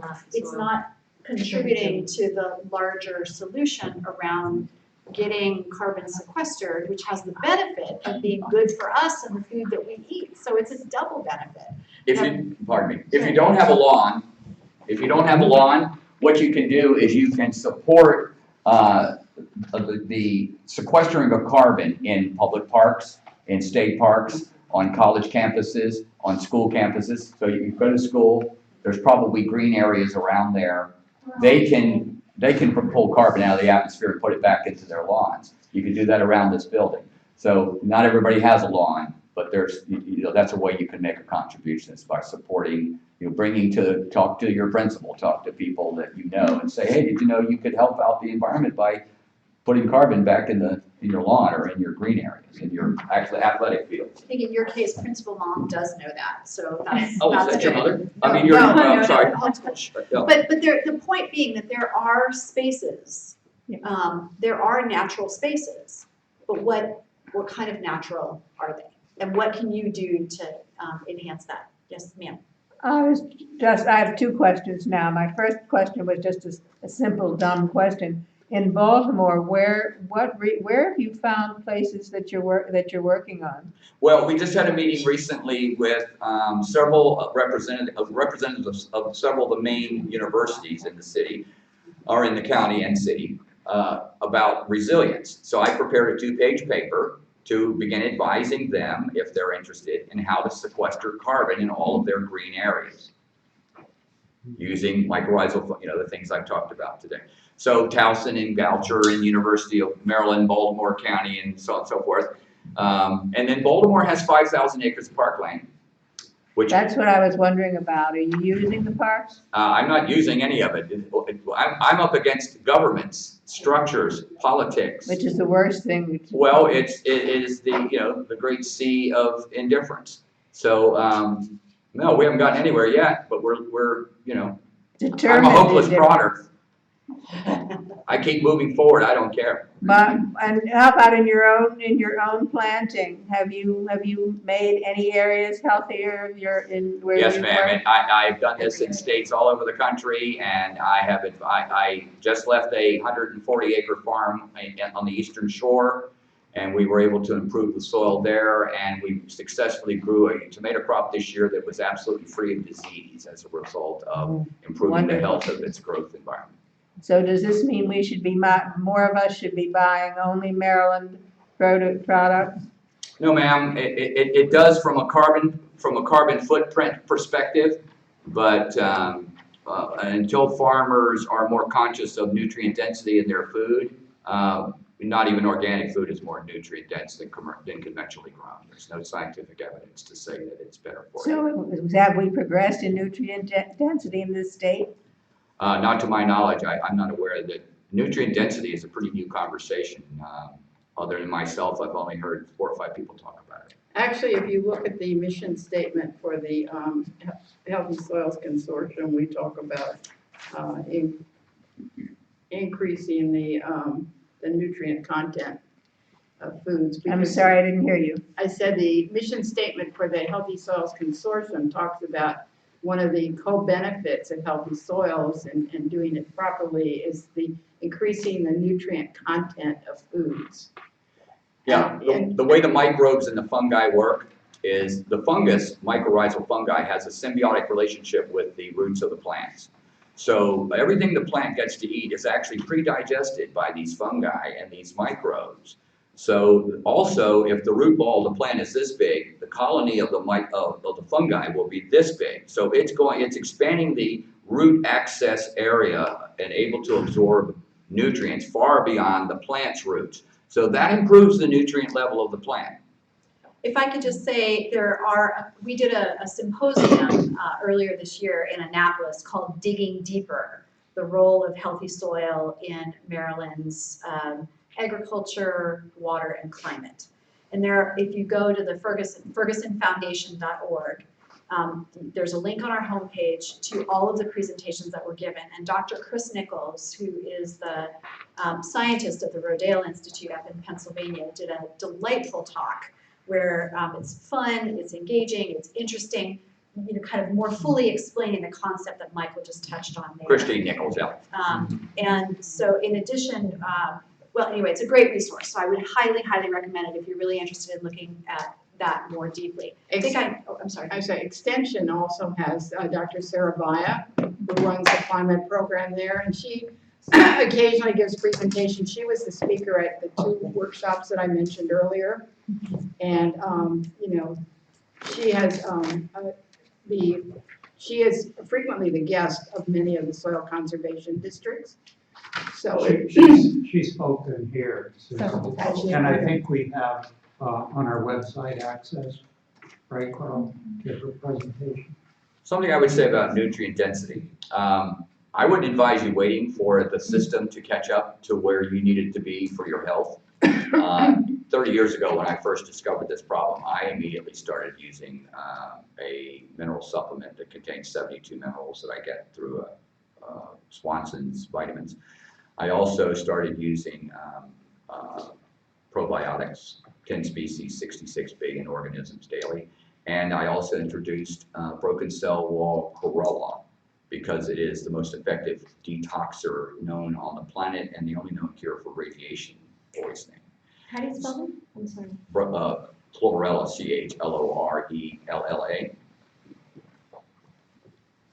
Broken cell wall chlorella. So I know Dick had a question, and then I think there's 1, 2, 3, 4, 5. And I'm not sure how much time we have, so. 15 We have minutes, another or is it Dick? 15 Okay. minutes, Okay, please. Dick. Sorry.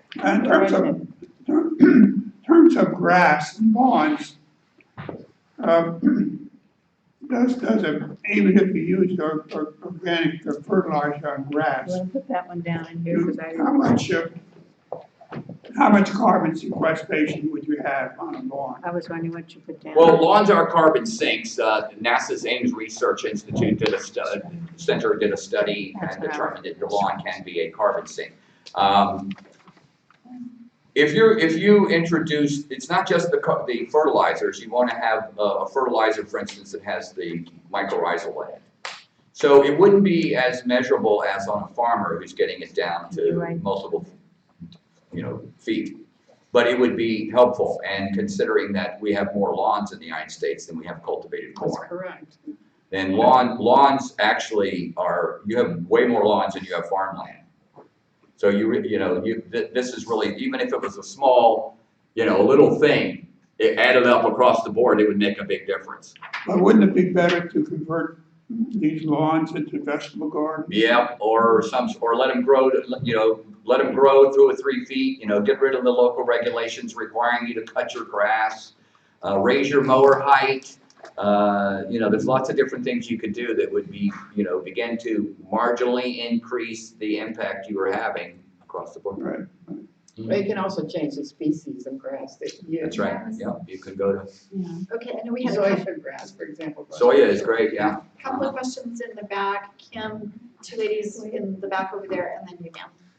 That you're good? Yeah. Okay, all right, yes, go ahead. Hi, I'm Stephanie. I'm with Community Nursery and Farm over on East Shore, Churchill. And I just wanted to ask each of you maybe for one piece of advice on how best to connect to our customers on this issue. We do eco-friendly landscaping, and then we have a farm that espouses the philosophies of low impact building the soil, and we're trying to do no-till.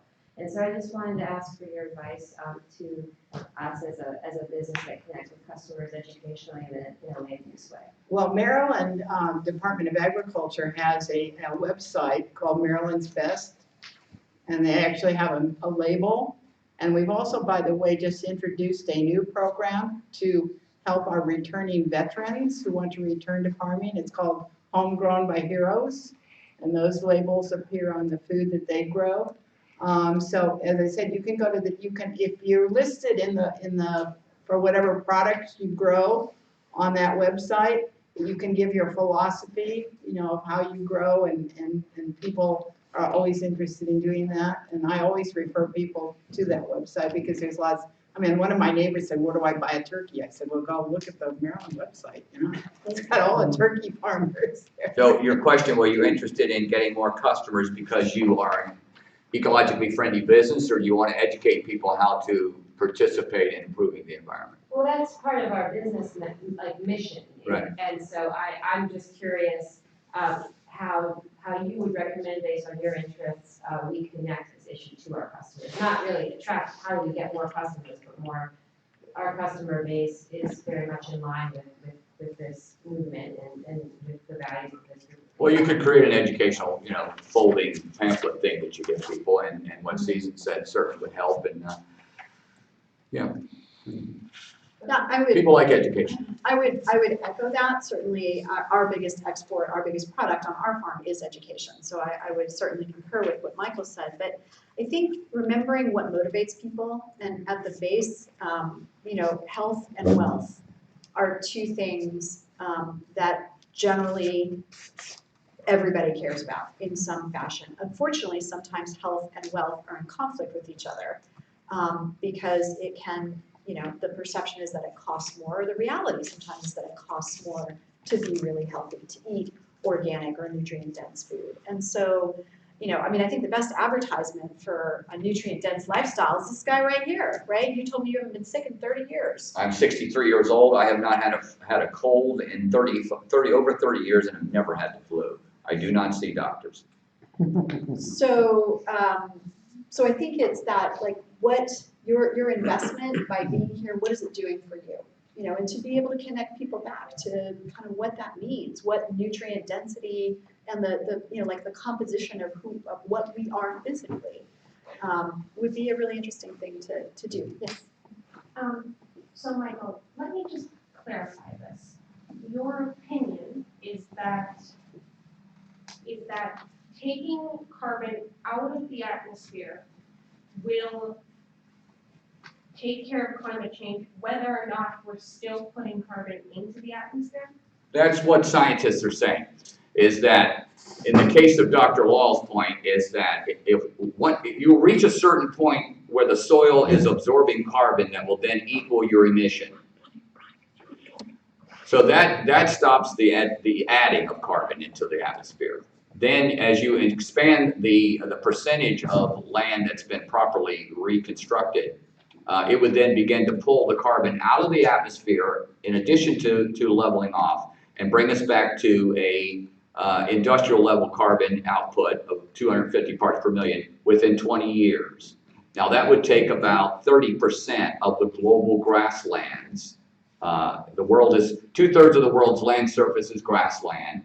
About 30% of that, if it were healthy soil sequestering carbon, would not only nullify the impact of our carbon footprint, but it would reverse what has already happened and bring us back to a pristine environment. That's based on the science. I don't have an opinion, I'm just a reporter. Yes, ma'am. Yes, please. I have like 3 or 4 questions, really short ones. I had to do some work with soils, I'm not a soil person either, but I was reporting on it. The great book back in 1939 and 40 on American soils. I was looking around in Anne Arundel County, and the last mapping that I saw, where they actually took core samples of different areas, was in 1970 or 71. I got it from the county library. So I heard earlier in the discussion that we were able to get our own soils from some service. Do we have, who's doing this soil mapping here locally? The NRCS maintains the United States soil maps. But what about locally? Well, you can go to you can have your soil tested. In fact, farmers are required to have their soils tested. Yeah, I sent it to a lab in California. Yeah, Okay, so there are various labs that you can send them to. Cornell, for example, has a big Right. division that does soil. But there is no existing coring that's available. You mean, is the government going out and taking core samples and testing the soil like a farmer's required to do? Is that what you mean? Or we're finding out the type of soil you have, like sassafras soil. Well, But in our area, it's a clay pan with a bunch of aggregate underneath it. Yeah, the so soil it's map would tell you that part. It wouldn't tell you what the nutrient constituency was, or the biological population, or the carbon level. It would only tell you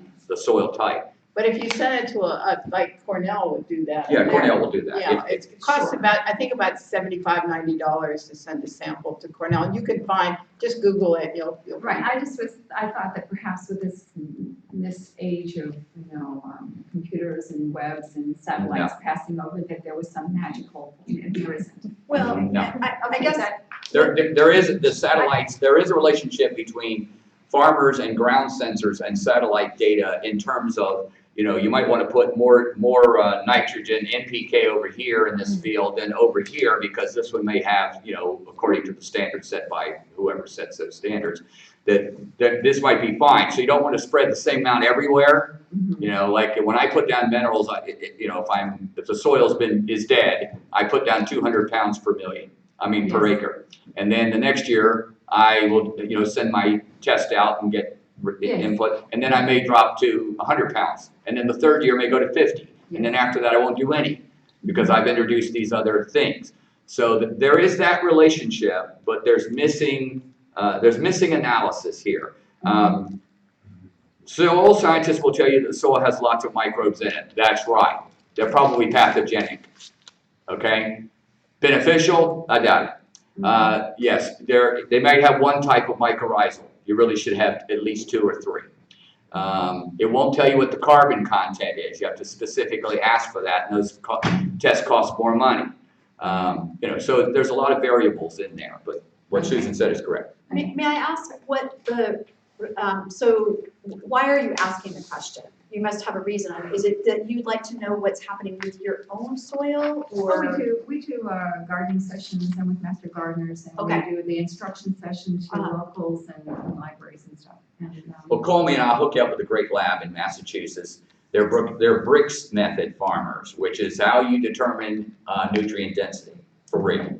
You do a refractometer sample. So between the two of us, we can not only test the soil and tell you what you would need to do to bring the nutrient level up in the soil, but I'll be glad to send you out a paper that has all the input supplements that I recommend in my consulting. Okay. NRCS also has a healthy soil card that you can use, and they have some very simple tests that the average person can do with a bucket and a spade to go out and dig up some soil and to see how it crumbles, and to do the test where you put it with with pouring water through it, and all this sort of stuff. So you can. That's more for aggregating, Right, but I'm just saying, but you can determine a lot about your soil just by doing those simple tests, and they're not, that's a piece of cardboard and a bale, a bucket and a spade. Also, I'm an observer consultant. In other words, I was trained by old farmers. You walk across the field and you look at the plants that are growing there, and that tells you how healthy the soil is. So I can actually come out and do that. Which brings me to my second question about lawns. Would you prefer, if you had a lawn, would you prefer a fescue or a winter or a summer season grass that you can buy in a store? Would you prefer a lawn that's made of various native grasses, native weeds like chickweed, and there's bittercress, which is grasses or weeds, or would you prefer something like a sedge, like a wonderful Pennsylvania sedge with perhaps deeper roots? What would you I would prefer something that has deep roots, first of all. Which one would the soya grass is great, okay? Because it gives you good ground coverage, it has a good root, it's a strong variety, there's lots of benefits to it. It's a superior grass. But I would, if I had my way, I would want something that, in lieu of not having grazing animals stimulating the plant to make deeper roots, something that automatically got there. Okay. So wildflowers, indigenous plants that have already adjusted to the climate and the soil quality, and they're good at getting down and breaking through hard stuff. And, just get rid of grass altogether. Grass it's like the cows we raise. They're addicted to chemicals. They don't exist in nature. We invented them. And in some communities, you'll have to change your laws too, because not all of these plants are allowed to be grown particularly in your front yard. And again, those layers of complexity, it's not just the ecological community, it's the political and social community. I don't like to take the leaves off my lawn because it's great natural. Which you should not do anyway. That's right. But I get frowned on by my neighbors. We may very well argue ourselves to death, and that means that in the complexity of this, we may, in an attempt to satisfy everyone, get absolutely nothing done.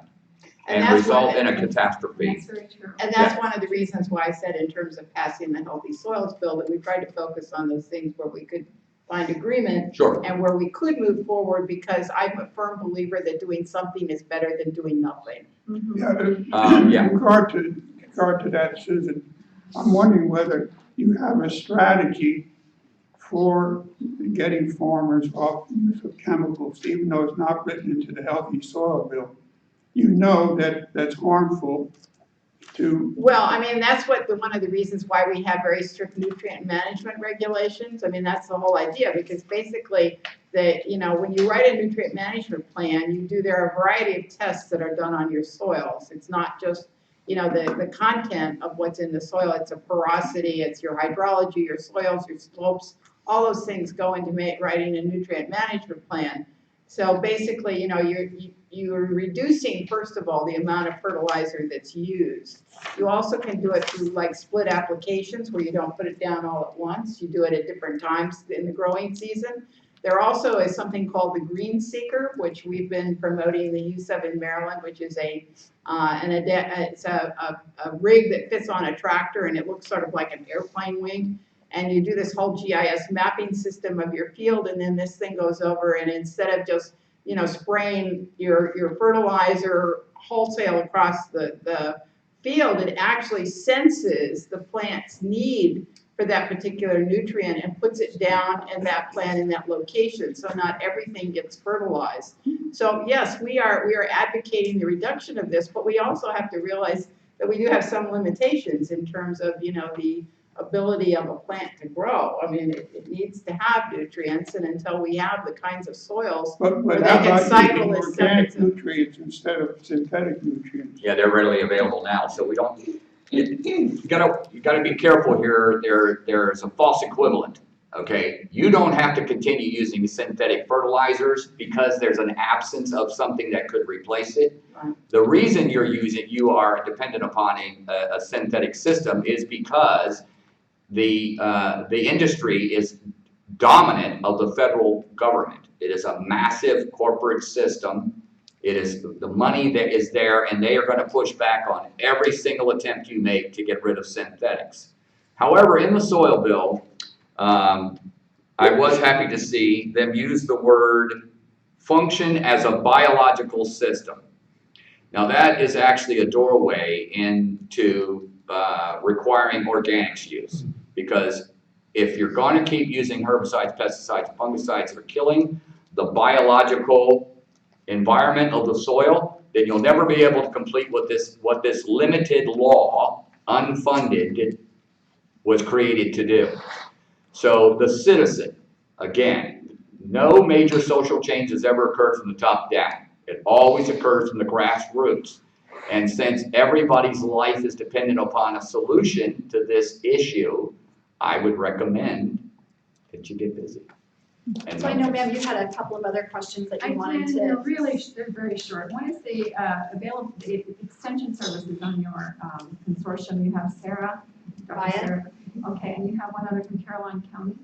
Yes. The lack of others from other counties, is that indicative? That of in no any- way is indicative of their lack of interest. It's just that, they do talk to each other. They have their own network. And so is it necessary for all 23 of them to show up at one place at one time? No, that's fine. I just You was know. wondering whether there was a mixed feeling among the extension office, because down at the test farm they have in Upper Marlboro, the idea of no-till is a wonderful idea, but it has its own problems in terms of productiveness of the land, because you're trying to do weed management. well, and the need to use herbicides.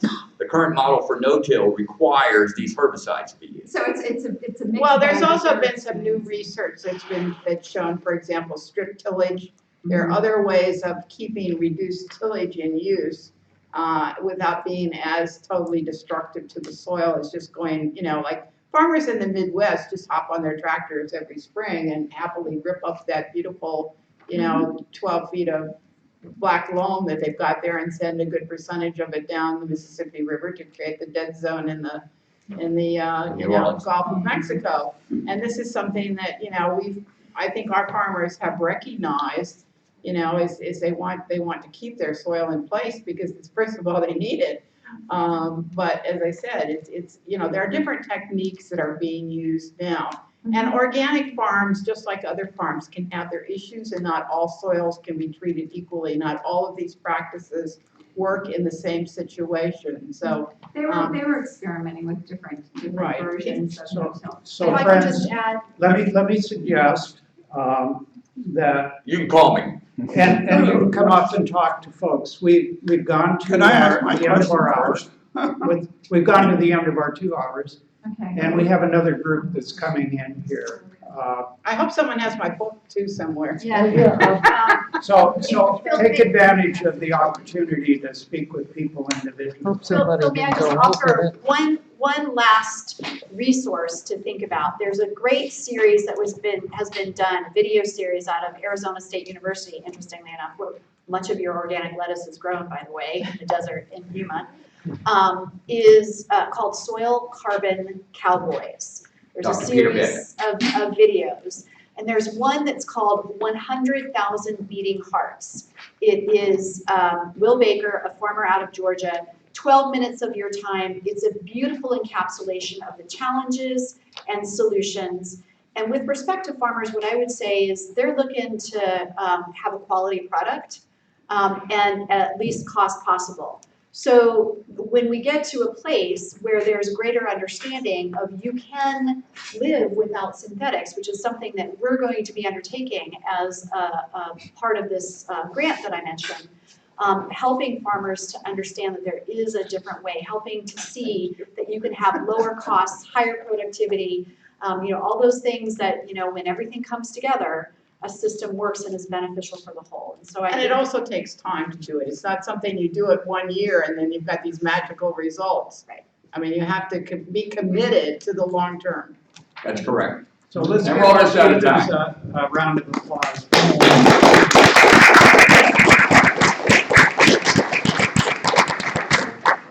Thank you all for being here. You guys the only ones who covered? Oh, yeah.